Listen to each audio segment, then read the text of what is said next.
Pada abad ke-18, Alexander Graham Bell, sang penemu telepon, pernah membuat sebuah quote yang mengatakan bahwa ketika satu pintu tertutup, sebenarnya pintu lain terbuka. Tetapi seringkali kita begitu melihat terlalu lama dan dengan sangat menyesal ke pintu yang tertutup tadi, sehingga kita tidak melihat lagi pintu yang terbuka untuk kita. Yuk, kita cari tahu makna dari quote sang penemu telepon tadi.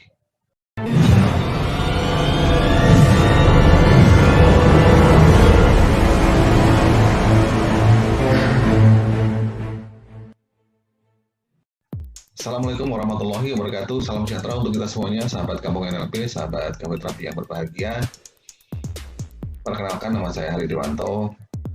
Melalui channel Cafe Terapi Official ini, saya ingin berbagi sesuatu yang berhubungan dengan pemberdayaan pikiran bawah sadar, apalah itu berkenaan dengan keilmuan hipnosis, hipnoterapi, neuro-linguistic programming, emotional freedom technique, atau hal-hal lain yang kira-kira bisa membuat pencerahan kepada diri saya utamanya, dan syukur-syukur bisa bermanfaat untuk Anda semuanya.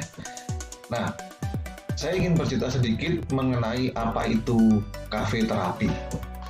Jadi ceritanya, saya memulai belajar hipnosis itu sudah dari SMP, tapi lebih banyak dulu itu belajar sesuatu yang menurut saya berbau klinik dan berbau ketimuran gitu ya. Sampai kemudian ketika saya bekerja di perusahaan farmasi sekitar tahun 2002, itu saya mulai mendapatkan pencerahan bahwa hipnosis ini sebenarnya sebuah keilmuan yang sangat ilmiah, bisa dipelajari dengan urutan-urutan sistematika tertentu dan berdasarkan pada pemahaman Western yang bisa dipertanggungjawabkan ke validan ilmunya. Nah, saya sudah mulai memberikan pelayanan terapi kepada rata-rata waktu itu adalah pasangan suami istri atau anak-anak. Bersama dengan beberapa sahabat psikolog, kami membuat tempat terapi dengan konsep yang berbeda dengan biasanya karena kami mengambil lokasi di sebuah mall. Waktu itu kita mengambil Mall Sarinah. Nah, kenapa kok konsep yang kami usung berupa sebuah mall? Sebenarnya sederhana, sahabat Kampung NLP, sahabat Kampung Terapi yang berbahagia. Biasanya kalau ada seseorang yang mengalami gangguan fisik seperti flu, mungkin bisa jadi darah tinggi, bahkan mungkin yang parah-parahnya bisa sakit jantung, dengan sukarela dan serta-merta para pasien ini akan mendatangi dokter atau rumah sakit untuk mencari obat.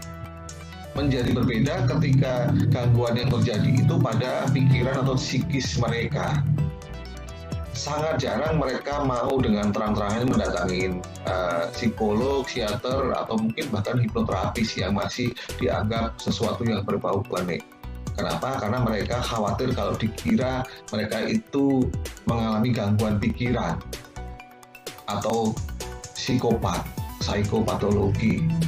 Nah, berdasarkan pada pemikiran tersebut, kami membuat tempat terapi ada di lantai 12 sebuah mall, pusat perbelanjaan. Jadi klien yang mau datang itu tinggal masuk ke tempat perbelanjaan, orang lain mengiranya sedang berbelanja, tapi begitu memasuki salah satu lift, dibawa ke lantai 12, keluar dari pintu lift, di depan pintu lift itu sudah ada ruang terapi.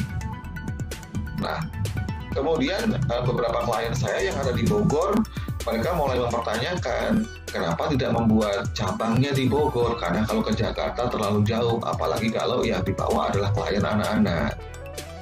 Maka pada tahun 2015, dalam rangka mengkonversi potensi saya menjadi manfaat untuk lebih banyak kepada masyarakat umum, saya resign dari kantor dan kemudian membuat satu konsep terapi yang berbeda yang disebut dengan cafe terapi. Cafe terapi ini menempati lokasi 100 meter persegi, berada menyatu dengan rumah saya di Jalan Johar Raya nomor 27, Taman Cimanggu, Bogor. Nah, Konsepnya juga kita buat mirip dengan yang ada di Jakarta. Hanya kalau saya membuat mall sepertinya tidak mungkin dan tidak ekologis. Maka kami membuat kafe yang memang menjual makanan yang disukai oleh keluarga dan utamanya anak-anak. Karena klien saya waktu itu yang banyak adalah anak-anak. Dengan berbentuk kafe begini, maka anak-anak tidak menolak ketika diajak berkonsultasi dengan saya. Mereka diajaknya, ayo kita ke kafe terapi, yuk jajan. Sampai di kafe, saya tidak langsung membawa klien yang anak-anak ini ke ruang terapi, tapi saya ajak ngobrol dulu. Biasanya kadang kami janjian dengan orang tuanya, seolah kami ini sahabat yang lama tidak bersua, kemudian bertemu di kafe, dan kemudian ngobrol di tempat kafe, sampai kemudian ketika sudah terjadi trust, kepercayaan anak itu kepada saya, dengan cara saya bermain trik sulap sederhana, atau menceritakan sesuatu yang menarik bagi dia, baru saya bisa bawa dia ke ruang terapi dan dilakukan terapi. Nah, mungkin Anda bertanya-tanya, kenapa namanya kok kafe terapi? Karena kalau secara bahasa Inggris, kalau yang dimaksudkan adalah sebuah kafe yang namanya terapi, maka seharusnya namanya The Therapy Cafe. Saya tidak salah membuat urutan, diterangkan dan menerangkan di sini memang disengaja. Karena ini memang bukan sekedar tempat terapi berbentuk kafe, tapi juga sebuah konsep terapi dengan nama kafe. Makanya kita sebut The Cafe Therapy.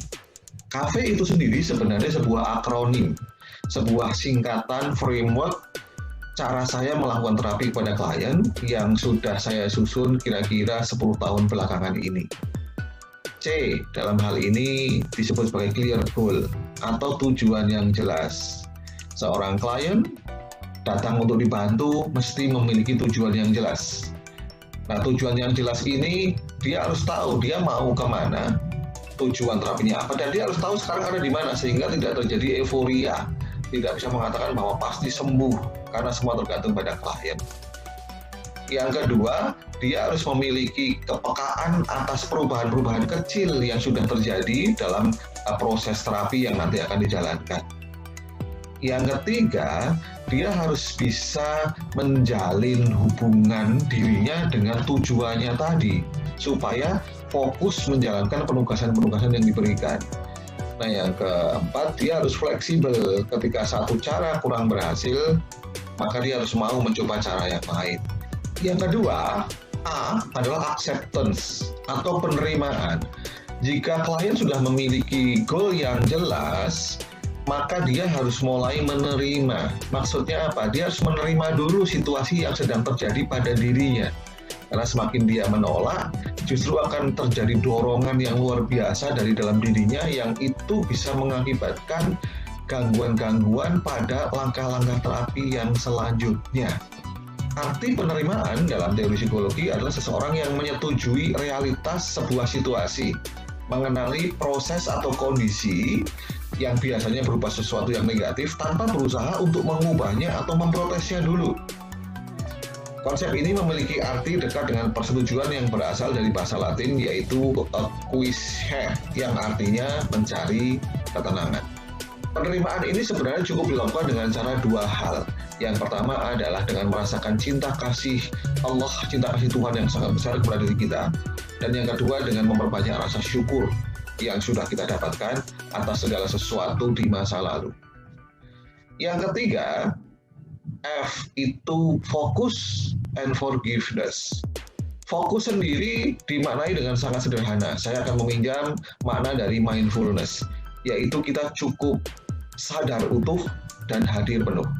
Artinya kita melakukan segala sesuatu dalam proses terapi itu kita hadir sepenuhnya, tidak ada lagi yang namanya multitasking. Kalau menurut Bill Gates, seseorang yang terbiasa melakukan pekerjaan bersamaan atau multitasking itu akan membuat tingkat kecerdasannya turun sebanyak 20%. Nah, forgiveness sendiri itu bisa diartikan kita mesti memaafkan.